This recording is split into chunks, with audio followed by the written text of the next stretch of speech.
Okay guys, welcome back. तो कल हम लोग बात कर चुके थे कि ऑफ़र के बारे में, और आज हम लोग बात करने वाले हैं यहाँ पे एक्सेप्टेंस के बारे में। एक्सेप्टेंस के बारे में हम लोग पहले भी देख चुके थे, लेकिन अभी हम लोग एक्सेप्टेंस के बारे में इन डिटेल्स, क्या होता है acceptance, meaning and definition of acceptance, और essential for a valid acceptance, essential for a valid acceptance, हम लोग आज ये देखने वाले हैं। ओके, तो इस क्लास में यही दो टॉपिक चलेगा। तो let's start with the topic. First हम लोगों को देखना पड़ेगा, शुरू करते यही से। Okay, once an offer has been made it has to be accepted to make a valid contract. मतलब क्या है, एक वैलिड कॉन्ट्रैक्ट बनने के लिए क्या होता है, जब एक ऑफर मेड किया जाता है, ऊपर हम लोग देखे थे कि ऑफर किस तरीके से किया जाता है, ऑफर किस तरीके से एक पार्टी दूसरे पार्टी को देते हैं, और वो कैसे वैलिड होता है, उसका वैलिडिटी के लिए क्या चाहिए, लीगल रूल्स क्या है, हम लोग पहले देख चुके हैं। और यहाँ पे हम लोग देखने वाले हैं कि एक्सेप्टेंस क्या होता है। अगर एक कॉन्ट्रैक्ट बनना होता है तो उसके लिए वैलिड ऑफर के साथ में वैलिड एक्सेप्टेंस का ज़रूरत है।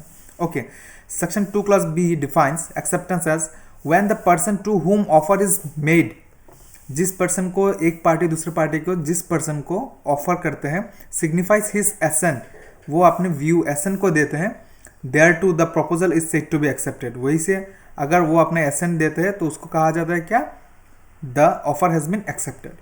Okay, a proposal when accepted becomes a promise. जब एक प्रपोजल एक्सेप्ट होता है तब वो बनता है प्रोमिस। नीचे आते हैं हम लोग। An offer can be accepted by only the person or persons whom the offer is intended. मतलब क्या है, जो ऑफरर जो ऑफर दे रहा है जिस पर्सन को या फिर जिस पर्सन्स को, कोई एक व्यक्ति या फिर उससे ज़्यादा, लेकिन जिनको कहा जा रहा है, जिनको दिया जा रहा है ऑफर, उन्हीं के पास में अथॉरिटी है कि उसको एक्सेप्ट करने का, कोई और नहीं। An offer made to a particular person can only be accepted by him alone. अगर एक पर्टिकुलर पर्सन को किया जाता है तो सिर्फ वही आदमी, सिर्फ वही व्यक्ति विशेष, उनको ही पास में ही राइट है कि वो उस ऑफर को एक्सेप्ट कर सकते हैं। On the other hand, an offer made to a class of person, मतलब एक ग्रुप ऑफ पर्सन को, इन जनरल अगर एक ग्रुप ऑफ पर्सन को किया जाता है, can be accepted by any member of that class of person. मतलब उस क्लास के अंदर में, उस ग्रुप के अंदर में जो भी लोग होंगे उनमें से कोई भी वो ऑफर को एक्सेप्ट कर सकते हैं। Okay, an offer made to the world at large can be accepted by any person whatsoever. मतलब क्या है, अगर एक ऑफर एकदम जनरल ऑफर है, कोई भी ऐसे एक्सेप्ट करता है, in general offer eight world at large को किया जा रहा है तो कोई भी उसे एक्सेप्ट कर सकता है। बाकी जितना भी ऑफर है, अगर एक कोई वो ऑफर स्पेसिफिक ऑफर है किसी व्यक्ति विशेष को, तो सिर्फ वो आदमी ही उसको एक्सेप्ट कर सकता है या फिर class of person. Okay, next आते हैं हम लोग एसेंशियल ऑफ वैलिड एक्सेप्टेंस। एक वैलिड एक्सेप्टेंस बनने के लिए क्या क्या एसेंशियल एलिमेंट्स उसमें ज़रूरी है। Okay, following are the essential elements to be a valid acceptance. Okay, acceptance must be absolute and unqualified. ये हम लोग पहले भी देख चुके कि acceptance absolute और unqualified होना चाहिए। In order to be effective, there must be an absolute and unqualified acceptance. मतलब हम लोग का क्या है, absolute fixed acceptance होना पड़ेगा और unqualified acceptance होना पड़ेगा। Of all the terms of offer, मतलब क्या है, जो जितना भी टर्म रहेगा, जितना भी टर्म्स एंड कंडीशन रहेगा ऑफर में, वो अनक्वालिफाइड, मतलब कि कोई कंडीशनल नहीं हो सकता है वहाँ पे acceptance. Okay, qualified acceptance would amount to rejection of the offer. अगर कोई अनक्वालिफाइड होना चाहिए। अगर वो क्वालिफाइड एक्सेप्टेंस होता है तो वो ऑफर क्या होगा, रिजेक्ट हो जाएगा। Okay, next is number 2 is acceptance must be communicated. अभी एट द सेम टाइम हम लोग पहले भी ये डिस्कस कर चुके हैं कि offer must be communicated at the same like offer. यहाँ पे क्या है, एक्सेप्टेंस भी जो है वो कम्युनिकेटेड होना चाहिए। वो जो नेक्स्ट पर्सन को, जिसको हम एक्सेप्टेंस दे रहे हैं, जो ऑफरर है, उनको पता होना चाहिए कि ऑफर ही जो है अपना एक्सेप्टेंस दे चुके हैं। For an acceptance to be valid it must not only be made by the offeree. मतलब ऐसा नहीं है कि ऑफर एक्सेप्टेंस दे रहा है लेकिन अपने मन में रख रहा है, या फिर एक लेटर लिख रहा है, लेटर लिख के अपने ड्रॉयर में रख दे रहा है। But must also be communicated. मतलब क्या है, वो कम्युनिकेट करना पड़ेगा, या फिर आपको बोलना पड़ेगा बाय वर्ड्स, या फिर एक्सप्रेस करना पड़ेगा कुछ भी बाय एनी मीन्स, बाय और the authority of the offer और ऑफर टू द ऑफरर। मतलब क्या है, अथॉरिटी ऑफ द हम लोगों का जो भी ऑफर है उनको ऑफरर तक वो पहुंचाना पड़ेगा। Acceptance must be communicated by the acceptor, मतलब क्या है, एक्सेप्टेंस जो है, हम लोग जो एक्सेप्टेंस दे रहे हैं एग्रीमेंट का, वो क्या है, कम्युनिकेट होना चाहिए एक्सेप्टर तक, मतलब बाय एक्सेप्टर टू द मतलब जो हम लोग ऑफरर है उनको, उन तक।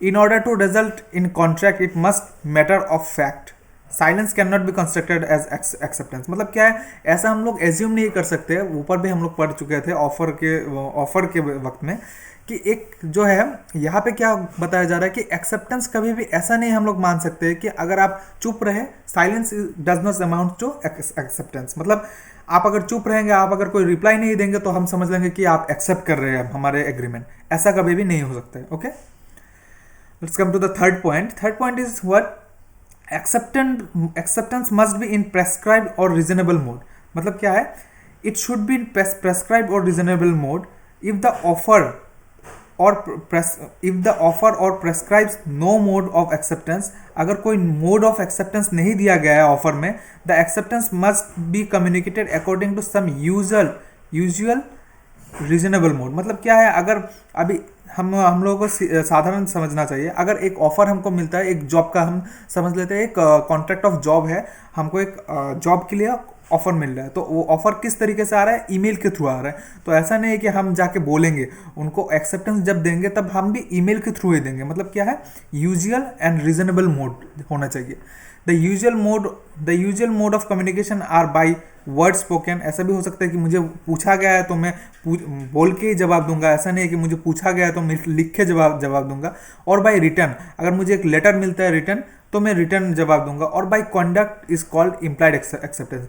कभी कभी हम लोगों का जो इम्प्लाइड है, मतलब कॉन्डक्ट है, हम लोगों का कार्य, हम लोगों का वार्ता, उससे भी हम लोगों को समझ में आता है कि एक्सेप्टेंस किया गया है कि नहीं किया गया है, उसे उस तरह का एक्सेप्टेंस को कहा जाता है implied acceptance. Okay, fourth point, acceptance must be given in a reasonable time and before the offer lapse.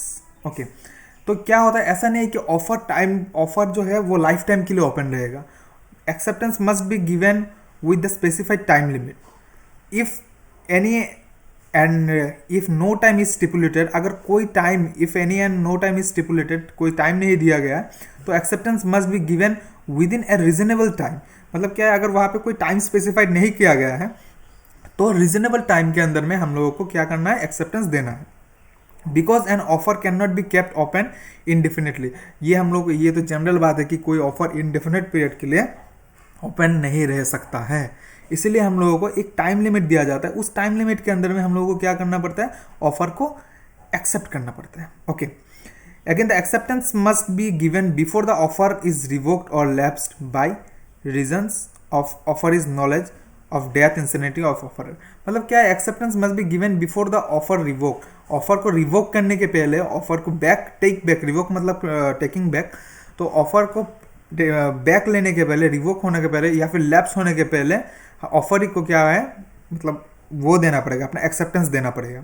और यहाँ पे क्या है, reason of offer is knowledge of death और इंसिनिटी ऑफ ऑफरर, मतलब ऐसा भी हो सकता है ऑफरर के डेथ की वजह से या फिर ऑफरर का इंसिनिटी और डेथ की वजह से क्या हो रहा है, ऑफर लैप्स हो रहा है या फिर रिवोक हो रहा है। एक्सेप्टेंस गिवन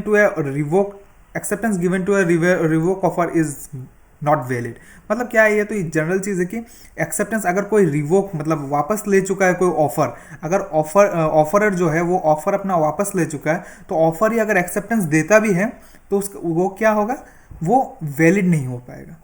क्यों वैलिड नहीं हो पाएगा, क्योंकि वो ऑलरेडी क्या है, रिवोक्ड है, वो वापस ले चुके हैं। Okay, the fifth point, acceptance cannot be preceded an offer, acceptance cannot be preceded an offer, if it cannot precede an offer, acceptance must be given after receiving the offer, it should not precede the offer, मतलब क्या है, अभी मैं बोल रहा हूँ, एक ये हो गया कि mister A and B, mister A offer देने के पहले कि मिस्टर ए को एक अपना जो है सेलफोन बेचना है, तो मिस्टर बी उसके पहले अपना एक्सेप्टेंस दे रहा है कि हाँ मैं खरीद लूँगा, ऐसा नहीं हो सकता कि एक्सेप्टेंस पहले, हम लोगों को ये करना पड़ेगा, ऑफर मस्ट भी पहले आएगा, फिर ऑफर के बाद में एक्सेप्टेंस जो है, जो भी एक्सेप्टेड है वो अपना एक्सेप्टेंस देंगे। Okay, it should be precede the offer. Acceptance must be given only by the person to whom offer is made, ये हम लोग पहले भी पढ़ चुके हैं कि ऑफर एक्सेप्टेंस वही पर्सन दे सकते हैं जिनको वो ऑफर किया गया है। एक्सेप्टेंस वही पर्सन दे सकते हैं जिनको वो ऑफर किया गया। The offer can be accepted by only person or persons to whom it is made with whom it imports the intention to contract. मतलब क्या है, जिस व्यक्ति को जो व्यक्ति ऑफर कर रहा है और उनको जिसके साथ में कॉन्ट्रैक्ट करना है, सिर्फ वही व्यक्ति उसको एक्सेप्ट कर सकेंगे, ना कोई और। सिर्फ वही व्यक्ति होंगे जो इस कॉन्ट्रैक्ट को एक्सेप्ट कर सकेंगे या फिर इस ऑफर को एक्सेप्ट कर सकेंगे। ओके, और कॉन्ट्रैक्ट को एक वैलिड रूप दे सकेंगे। Rejected offer can be accepted only on renewal. अभी क्या हुआ है, मिस्टर ए ने मिस्टर बी को ऑफर दिया है, मिस्टर बी क्या किया, उसको रिजेक्ट कर दिया। तो रिजेक्टेड ऑफर जो है, rejected offer can be accepted only on renewal. क्या करना पड़ेगा, मिस्टर ए को फिर से ऑफर देना पड़ेगा कि मुझे ये ऑफर, मतलब मिस्टर ए जब फिर से ऑफर देंगे तभी सिर्फ मिस्टर बी जो है वो एक्सेप्ट कर सकेंगे, accepted again unless A fresh offer is made. मतलब क्या है, एक फ्रेश ऑफर देना पड़ेगा मिस्टर ए को, मिस्टर बी को फिर से एक फ्रेश ऑफर जब देंगे तभी वो मतलब क्या होगा, एक्सेप्ट कर सकेंगे। रिन्यूअल मतलब फिर से नया बनाना, नया ऑफर देना। ऐसा नहीं कि पुराना एक बार रिजेक्ट हो चुका है तो वहीं पे उसका कहानी खत्म, अभी नया जो बनना है वो नया से होगा। Okay, revocation of acceptance. Okay, ये रिवोकेशन का मतलब क्या है, टू टेक बैक। मतलब किसी भी हम लोग ये जनरली समझ लेते हैं कि रिवोकेशन का मतलब क्या है। हम लोगों का जो है रिवोकेशन ऑफ एक्सेप्टेंस, सोचिए कि मैं अपना एक्सेप्टेंस दे चुका हूँ थ्रू एन लेटर। ओके, तो लेटर को क्या है या फिर फैक्स, तो वो क्या है, रिवोक मतलब टू टेक बैक, मतलब मैं अपना एक्सेप्टेंस को वापस लेना चाहता हूँ।